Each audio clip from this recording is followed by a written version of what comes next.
Hi, in the last video we learned new type of factorization, the one that follows the pattern x plus a multiplied by x plus b, right? We saw that x plus a multiplied by x plus b is equal to x square plus a plus bx plus ab, right? And we use this method of factorization when the given expression are not perfect squares. Okay. However, this identity helps us factorize an expression easily when we know the sum and product of two numbers, right? We also solved an example in the last lesson. Okay. In this video, we will take one more example to understand this concept better. Let us look at expression y square minus 3y minus 10.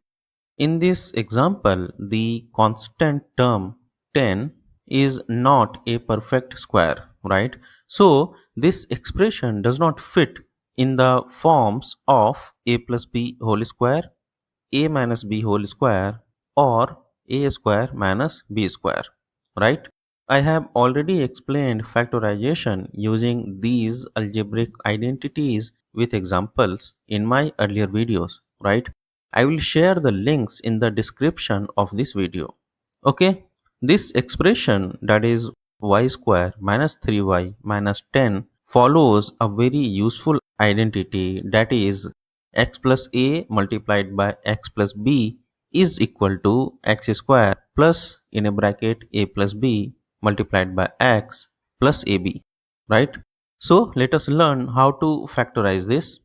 For the first step, we need to compare the expression with x square plus in a bracket a plus b multiplied by x plus ab, right?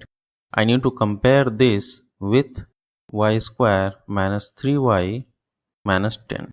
Okay, here we see that AB is equal to minus 10 and A plus B is equal to minus 3, right? Let me write it down.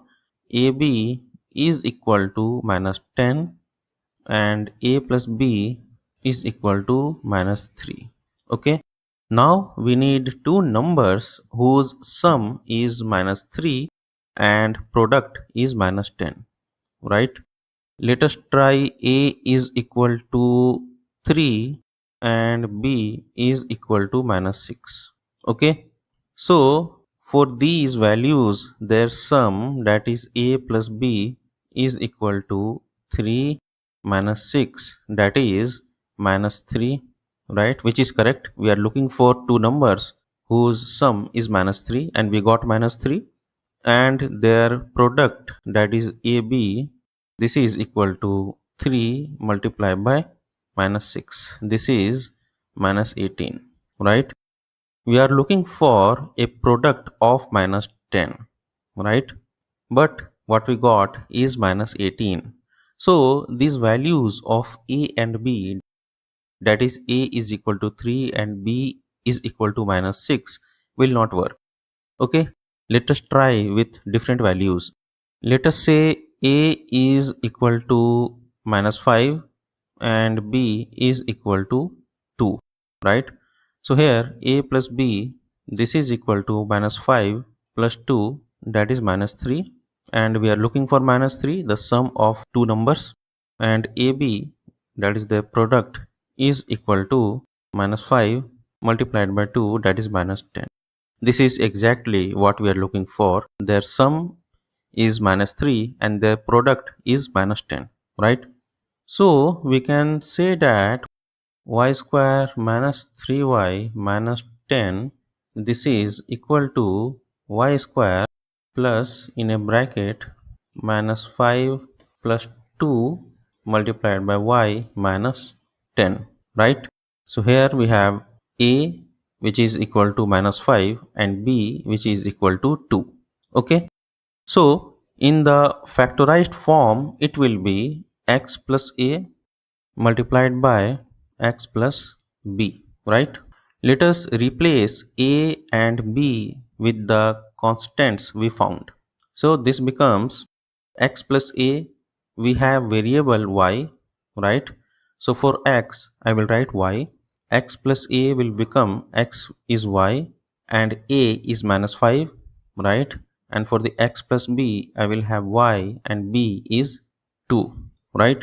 So we can write y square minus 3y minus 10 is equal to y minus 5 in one bracket and y plus 2 multiplied by y plus 2. So the factorized form is y minus 5 multiplied by y plus 2. Let me write it clearly, and y plus 2, right?